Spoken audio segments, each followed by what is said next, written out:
প্রকৃতির মায়া বড় ভীষণ কঠিন। প্রত্যেকটা মানুষের একটা বিষয় থাকবেই, সেটা নরমাল হোক আর এমার্জেন্সি হোক। এখন মানুষ যখন মারা যায় তারপরে আর তার কোনো পার্সেন্স থাকে না। 1%, 2%, 3%, 4% কোনো পার্সেন্টই থাকে না। সে ডেড, মানে মৃত। যতক্ষণ সে জীবিত থাকে ততক্ষণ তার পার্সেন্টেজ হয় নিষ্মুখ নাহলে উপর দিক। তো একটা জিনিস প্রত্যেকটা মানুষের ভাবা উচিত, দুনিয়াতে যে কয়দিনে আমরা বেঁচে থাকি এবং থাকবো, আল্লাহ তাআলা যতদিন হায়াত দিছেন, একটু হলেও ভালো কিছু করার চিন্তা ভাবনা প্রত্যেকটা মানুষের থাকা উচিত। কিন্তু আমরা কি ভেবে দেখেছি কখনো যে আমি এই দুনিয়াতে আসলাম, আমার জন্য আমি কি করলাম? আমার জন্যে আমি কি করলাম? এটা কখনো ভাবার সময়ই পাইনি। যখন ভাবার সময় ছিল তখন ছিলাম অন্য অন্য কোনো কাজে ব্যস্ত। এখন ভাবার সময় এসেছে এবং আছে। এখন আবার এখন আবার অন্য কাজেও, মানে আরেকটা নতুন কাজে ব্যস্ত, যেটাকে বলে। এই জন্য বলছি, মানুষ যদি শুরু থেকে, শেখার বয়স থেকে যদি শেখার চেষ্টা করে এবং শিখে, তাহলে সে পারফেক্ট। আর শেখার বয়সটা যদি চলে যায় তারপরে যদি শেখার চেষ্টা করে, তাহলে সে পারফেক্ট হতে পারবে না। কারণ তার সেই সময়টা থাকে না। তখন তার ভিতরে শুধু একটাই জিনিস কাজ করে, টাকা।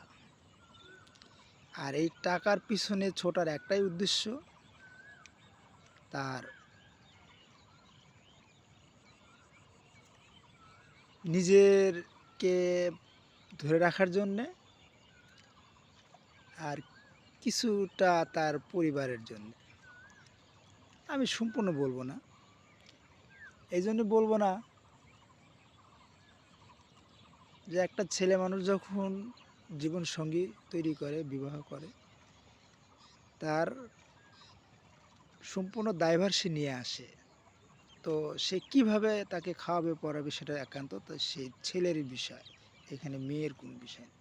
তো এই জন্য আমি বলতেছি যে আপনি বিয়ে যদি করেন, তাহলে তাদের দেখশন করার পূর্ণাঙ্গ দায়ভার আপনার।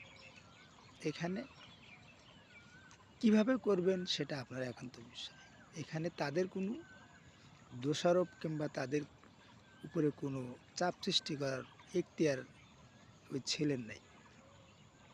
যদি বিবাহ না করেন, যদি আপনি একা জীবন কাটান, তাহলে কোনো সমস্যা নেই। বাবা মা আছে, আপনি দিলে দেন, না দিলে নাই দেন। অন্যান্য সদস্য আছে, তাদের সাথে আপনি গুড আন্ডারস্ট্যান্ড থাকলেও চলবে, না থাকলেও চলবে, কারণ আপনি একা।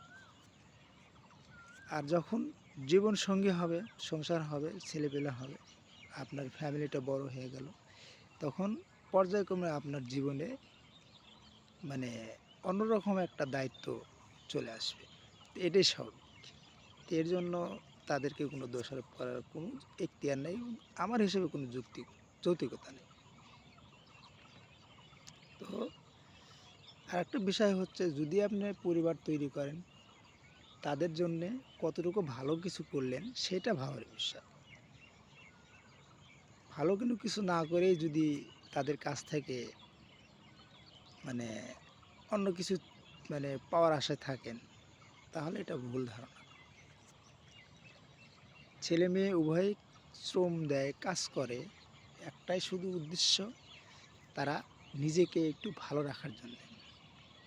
পরিবারের হিসাব করে কিন্তু নিজেকে একটু ভালো রাখার জন্য, ভালো থাকার জন্য। সেটাই যদি না হবে তাহলে দেখেন প্রবাসী ভাইরা যেমন আমাদের অনেক ভাই বন্ধু বিশ্বের বিভিন্ন দেশে আছে, 10 বছর, 15 বছর, 20 বছর এত দিন থাকে প্রবাসে।